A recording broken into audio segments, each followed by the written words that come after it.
పంపిస్తానండి మళ్ళీ. నిజంగా ఈరోజు దీపావళి పండుగని జరుపుకోవాల్సి వస్తుంది. అల్లనాడు నరకాసురుణ్ణి సత్యభామ వధించినట్టు మొన్న ఏదైతే రియాజ్ అనే హంతకుడు ఒక విధి నిర్వహణలో ఉన్నటువంటి కానిస్టేబుల్ ప్రమోద్ గారిని హత్య చేయడం జరిగింది. అందుకు ప్రత్యుత్తరంగా పోలీసులు ఈరోజు అతన్ని ఎన్కౌంటర్ చేయడం చాలా సంతోషకరం. ఇది నిజమైన దీపావళిగా మేమందరం భావిస్తూ ఉన్నాం.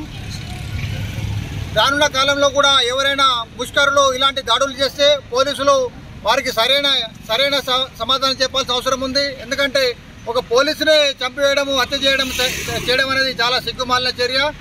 పోలీసును చంపడం పట్ల ప్రజలంతా దిగ్భ్రాంతి వ్యక్తం చేశారు.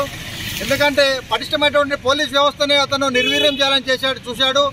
అందుకు పోలీసులు పన్నాగం చేసి అతన్ని పట్టుకొని ఈ విధంగా ఎన్కౌంటర్ చేయడం అనేది సంతోషదాయకం. ఈ ఎన్కౌంటర్ని భారతీయ జనతా పార్టీ పూర్తిగా సమర్థిస్తూ ఉంది. భారత్ మాతా కి జై, భారత్ మాతా కి జై. అమర్ హై ప్రమోద్ జీ, అమర్ హై.